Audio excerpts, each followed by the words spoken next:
We now look at our last element of Unit 2, political inputs, the outside influences that exist on our American political system and thus our governance. We've looked at public opinions and voting. We've looked at the American media, the private member organizations that are political parties, and now we examine interest groups.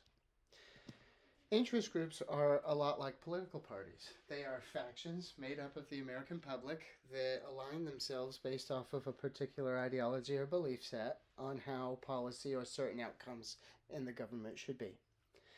They are these developed factions that were not fought against in the early days of our country. James Madison and Federalist 10 and other papers will argue that the way to combat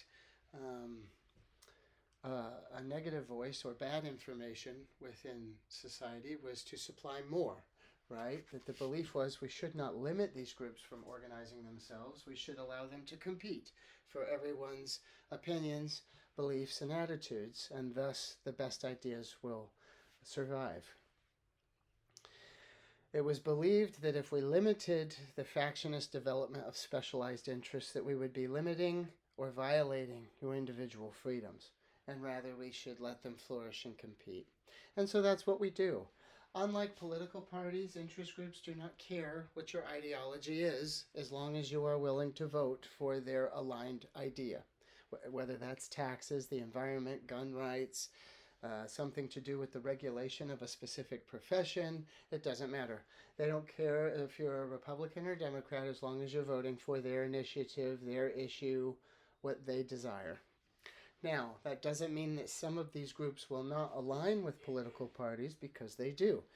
ExxonMobil, the NRA, these types of groups do align with a lot of Republican sentiment and value in terms of civil liberties, rights, and economic freedoms. Whereas Planned Parenthood and other groups will align more directly with the left end of the spectrum, the Democrat ideological viewpoint. So despite the fact that they are not intended to be biased to a particular political ideology, they will sometimes align. Okay. And so we see some examples of that listed here. Republicans and Democrats both have special interests that will compete for their influence. Some will transcend party lines while others do not. And political parties and interest groups have an inverse relationship to one another. So where people are not being influenced by political parties, they are being influenced by a specialized interest of some sort. As we talked about earlier, people are single issue voters. They are heavily impacted and framed by the media, and so the inverse relationship is obviously going to exist with political parties and special interest groups. One or the other will fill the void. Interest groups are very specific. They have very categorized interests. They want to gain as many members and followings as possible. They want to raise as much money and competing influence as they can so that they can shift the goalposts, the objectives, the outcomes of American policy. And they do this by creating themselves in one of four settings. There are four different types of interest groups. The first is membership organizations, which is an organization you join voluntarily, you usually pay to be a member, and they usually give you something in return for that membership. Information, literature, a bumper sticker, a free t-shirt. The NRA is a membership organization. The ASPCA, all these commercials for helping animals or feeding impoverished children abroad, all of those are membership organizations. Then we have public and private organizations. These are usually in-betweens, what we call representatives or legislative liaisons that work between government and private organizations.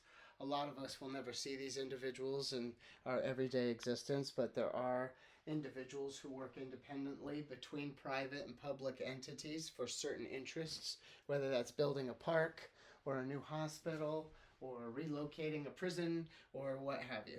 Could be anything. The third is associations. Associations are quite common. That's where people group themselves together based off of what they do. This could be a profession or industry. And that does not mean they have to like each other. The two examples I give you are the American Beverage Association and the American Fast Food Association.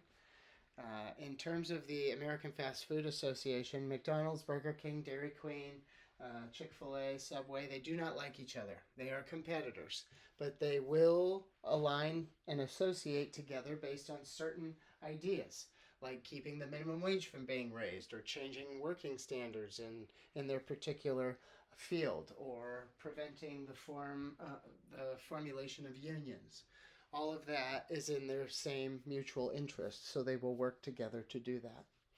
The last is pretty basic. It's a volunteer organization. These are everywhere. Many of us have volunteered in our own way, shape, or form. A lot of interest group organizations actually benefit and build themselves off of free volunteer-based grassroots campaigns. There are two forms of lobbying in the United States. We call them inside and outside lobbying, or often referred to as direct or indirect lobbying. Direct lobbying means we go directly to the government official to try and lobby them and change their mind or influence them in some way, shape, or form. Outside lobbying is when you're not making headway with any members within the government, so you go to the public at large and try to affect public opinion or the media as another input on the system.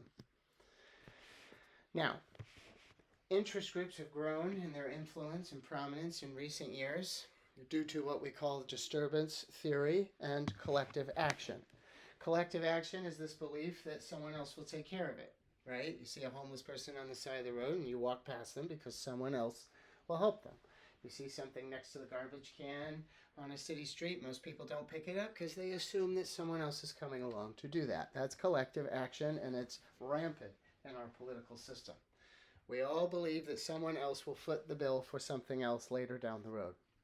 We also have an issue with what's called disturbance theory, where we get very complacent in the autopilot of life, and we wait to be disturbed by traumatic historic events before we take action on something. Okay? This is usually a political, economic, or social movement that happens out of nowhere, which will create the drive of certain interests.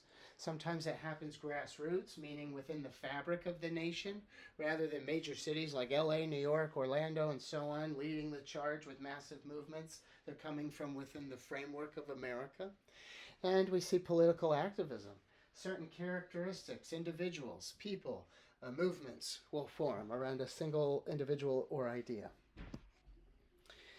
Your textbook talks about how these forms of lobbying and the impact that it has changed and grown over time, and the amount of money spent and influence given directly to certain types of issues or policy. And we can see that despite it not being wholly centered on party lines, the parties do benefit in their own ways based on certain interests, and that there is a great deal of interest constantly spending money in any given year. In the recent year cataloged, $4 billion was spent, and of that money, the top 10 that were spending it were those that were highly impacted by what was going on that year, which there were shifts in housing, the way we bought things, the COVID pandemic. And so obviously the special interests we see most highly involved would be highly connected to that moment. They are not the only people connected to these special interests, so are elected officials. It is not illegal to be lobbied, right? As long as you are not taking a bribe or committing a crime or treason, you are allowed to be lobbied by these other individuals, which in some contexts, some people view as a conflict of interest. The New York Times published a story in 2022 saying that the members with their faces shown are members that sit on committees and boards of a special interest that they take money from, invest in, or are a member of, and those that are highlighted in yellow have some mild form of a conflict of interest with that organization, meaning that they have worked in committees or on bills that literally affect the very special interest that has helped them get into office. Very influential input. Now, special interest groups, as an input, do a great deal of influencing on governmental policy. Okay? Politicians lack the time, knowledge, and know-how to study every single bill that comes through the government. We would take thousands of years to get through even the simplest of bills if we had to look through everything in such a mild format. And so interest groups are relied on to do that for us. They give what's called voting cues, where they digest this information either as academics, think tanks, certain types of special interest groups like AARP, or other groups that focus on certain types of protections for certain groups, and they will boil it down and give that information to elected officials. They will influence the process by giving that information to lawmakers, which will impact the decisions they make when they sit in committees or vote within the House and Senate on that bill. They will target the budgetary process to ensure that they get the funding that's necessary to drive about the outcomes they wish to achieve.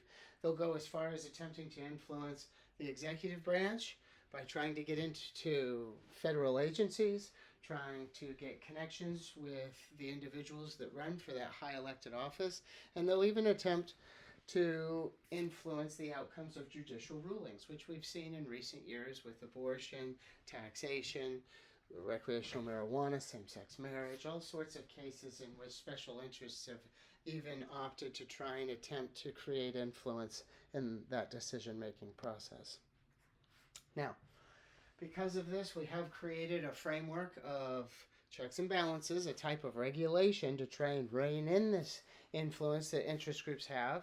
The 1995 Lobbying Disclosures Act makes sure that we know and account for how many there are in the United States operating at any given time or residing in Washington, D.C. We have other open government acts that show what they spend their money on, where it goes, who they donate their money and time to, and what candidates are receiving and taking it. And we've also created revolving door laws that try and prevent elected officials from serving with these special interests after they leave office. So special interest groups, although not quite the same as political parties, do have a ranging amount of influence that is quite similar and inverse in their absence. They also do a great deal of changing the way people think, a lot like our American media. And since they are made up of the citizenry themselves, they have the same amount of input as your public opinion and voting. So this is a summary of Unit 2. Ignore the due date there. We look at several assignments or assessments during this unit. If you have any questions about them, please let me know. You can reach me through Canvas or email, or please utilize all of the information within your Canvas shell and let me know if you have any questions.